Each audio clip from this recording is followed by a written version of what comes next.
Еще раз всем доброй ночи. Друзья мои, перед вами знакомая вам Геката, богиня ночных кошмаров, неупокоенных мертвецов, перекрестков, мать колдунов. У нее очень много функций, ипостасей. Почему она сейчас на моем алтаре? По самой простой причине, потому что ее боятся души, ее боятся сущности, паразиты. Мы как раз сейчас будем говорить о таких сущностях, как их изгонять, как избавлять человека или самого себя от них. Однако этот ритуал для практиков. Практики могут применить это для людей, которые к ним обращаются, либо применить для себя, когда чувствуют, что они перетянули у кого-то. Но в конце концов у нас такая работа, что мы имеем дело со всякими силами. Время от времени нужно скидывать в себя то, что сжирает твою энергетику. Итак, лярвы. Лярвы – это с древнегреческого слова личина, лицо, маска, как хотите. То есть нечто такое, что имеет личину, но не имеет тела, сущность. В это понятие входит очень много сущностей, может быть, мертвые души, которые не нашли покой, может быть, духи, которых мы потревожили в тех же лесах, да, или в местах силы мы их подцепили, либо духи бродячие, которые впиваются в людей, духи, которые вампиризируют людей, питаются их энергетикой. Этих дух, этих сущностей, этих астральных всяких, астрального мусора полно. И, естественно, когда человек ослабевает, когда у него защита ослабевает, когда тем более на него насылается всякое, когда он физически и морально уставший и без сил выжатый, вот в этот момент есть опасность прицепить себе лярву. Очень часто бывает, что люди во время похорон ведут себя неправильно. Почему в Древней Руси, например, запрещали, кроме киселя и кваса, пить на похоронах какие-то напитки, да? То есть, имею в виду спиртные, потому что считалось, что когда человек пьян, то его хранитель уходит от него, называйте его ангелом, духом, как хотите. И тогда есть большая опасность, что во время похоронной процессии, поскольку приходят мертвые духи и силы, которые забирают вот этого ушедшего, да, вот какое-то лицо появилось прямо, вот, смотрите. Сейчас я вам покажу. Вот смотрите, под направлением моей руки. Такое ощущение, что какой-то вот старик в белом балдахине. Ладно уж, раз говорим о лярвах, естественно, они проявляются. Вот он опять проявился. Ладно. Может быть, видно на камере. Видно, вот смотрите. Вот отодвигаю камеру чуть-чуть. Потому что обычными глазами мы не всегда их видим, да. Вот я, например, не буду сейчас из себя строить, там, не знаю, божество какое-то. Я не всегда их вижу. Если я хочу их видеть, я что-то там заговариваю, читаю, вижу. А камера видит, поскольку это искусственный глаз, у него нет запрета, да, к потустороннему миру. Вот посмотрите, прям по направлению, вот видите, вот свечи, да, внизу будка пусика. И прям над будкой пусика вот такой дымок образовался и некая сущность. Вот субстанция. Да ладно. Лярвы так лярвы. Значит, есть тут лярвы, ходят. Конечно, есть, куда они денутся. Вот. И вот велика вероятность, что совершив какую-то ошибку, даже в церкви можно подцепить, потому что в церкви очень много бывает и отпеваний, очень много бывает больных людей, которые пришли в церковь, в следующий день померли, и очень много бывает нездоровой такой атмосферы, я уже вам объясняла, говорила про это, да.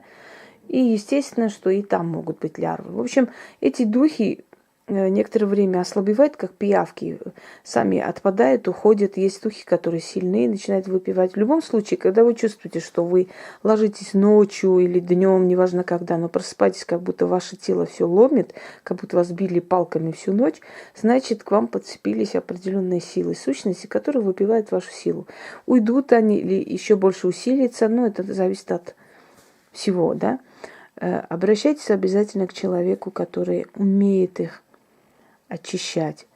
Очень часто слышу, какое-то такое дурацкое выражение, сами себе диагностируйте, сами себе делайте. Если бы все были ведьмы, колдуны, могли сами себе делать, было бы хорошо. Если человек сам займется очищением лярв и прочие вот этими манипуляциями, да, которые очень сильные, вместо очищения он просто откроет свое пространство для духов, его просто сожрут. Он не то, что себя спасет, он сделает еще хуже себе. Ну, вот какая-то необычная атмосфера тут создается, в общем. Как очищать лярв?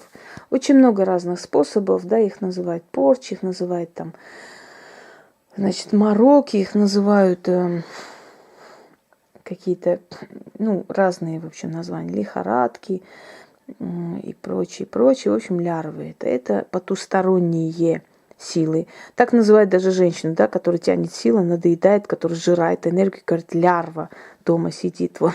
Сами не понимают, что это означает, вот обзывают человека, который вытягивает силы. Потому что это правда, потому что любая лярва вытягивает силы. Иногда лярва, которая находится внутри человека, вытягивает у вас силы. То есть демон внутри человека, ну пускай демоническая сущность, неважно там, какой иерархии принадлежит, да, высокой или низкой, в любом случае, демон, дух, сущность внутри человека, которому нужна подпитка энергии, все время стягивает с вас силу. Значит, внутри этого человека тоже есть лярва, которая питается вашей силой. Вот, собственно говоря. Итак, показываю, еще раз говорю, для практиков и для людей, то есть для практиков, для себя они могут применить и могут применить для людей. Опять я вижу это. Опять я вижу его вот он. Ну вот в этом пространстве. Да что ж такое? Кто это? Мешает мне работать. Идите отсюда.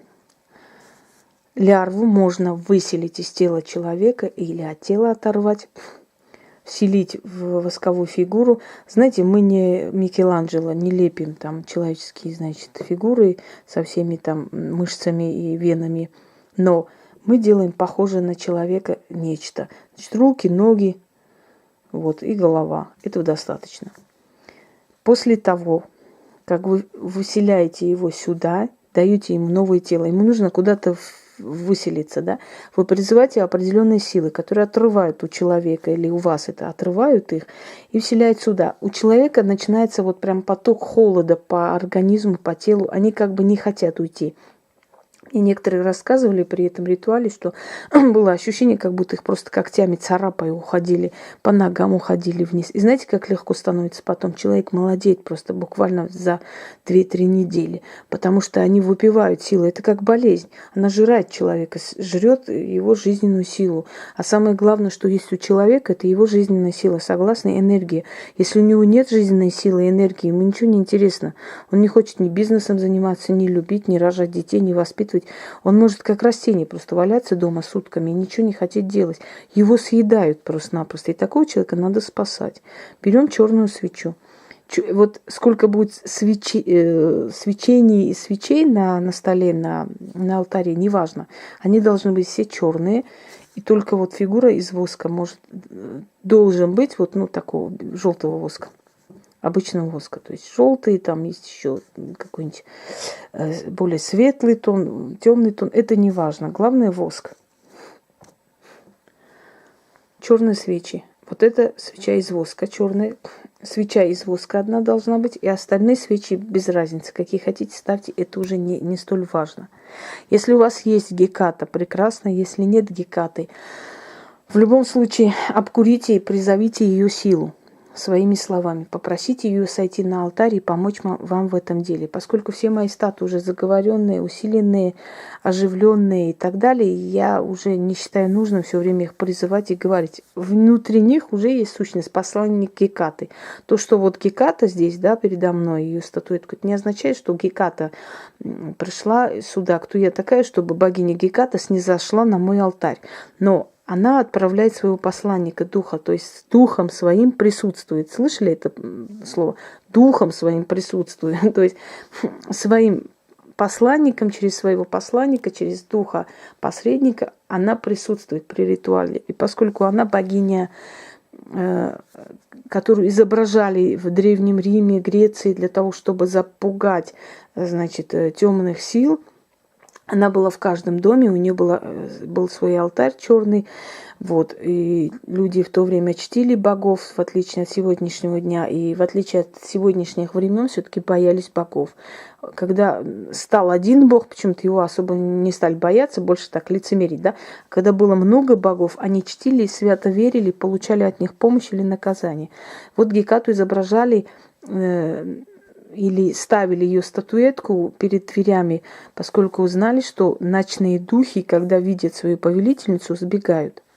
Поэтому призовите Гекату в помощь. Например, я призываю великую матерь, богиню Гекату, и прошу ее снизойти на мой алтарь, услышать, благословить и помочь в моем деле, в том ритуале, который я хочу совершить. Прошу тебя, великая богиня, чтобы ты оживила и духом своим присутствовала при моей работе, чтобы ты дала силу моему заклинанию. Да будет так. Вот своими словами. Берем свечу. Либо над собой проносим, да. Много раз я изучала, и есть очень много вариантов, что лярву можно сжечь, если вы видели, да, когда проносят свечу. Но это слабо помогает, это примитивно, это очень слабо. Это начальный этап, это самый-самый такой азы магии. Невозможно лярву так изгнать. Лярву изгоняет только, призывая те силы, которые над ними властвуют. Вот так проносите, не буду сейчас проносить, потому что мне нужно снимать и рассказывать вам. Проносите над головой, проносите над телом. Человека можете попросить встать возле алтаря, полностью пронести вот мимо рук, ног, в общем, вот так вот, таким образом. Проносите и говорите. А фигурка должна у вас на столе, вот видите, в таком, или в мешочке черный, да, или возьмите черную ткань, потому что вы должны потом завязать это. Итак, говорим столько раз, пока человеку не станет легче. Опять же, 7 раз, 13 раз. Это зависит от состояния человека. Когда видите, что он прям уж покраснел, что у него уже тепло начинается по всему телу, достаточно. Сейчас я читаю, то есть для себя как бы, но если вы будете для человека читать, вы называете имя человека.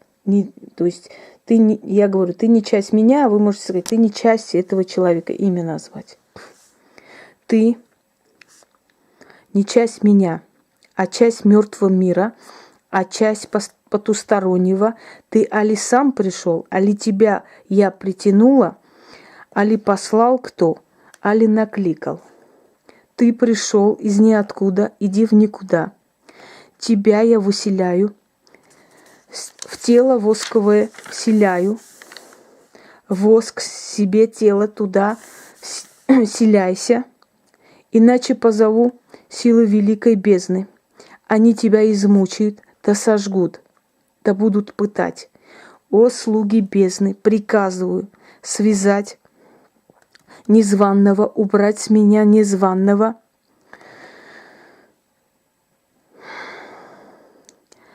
наделить его новым телом, восковым, и там заточить, и там держать.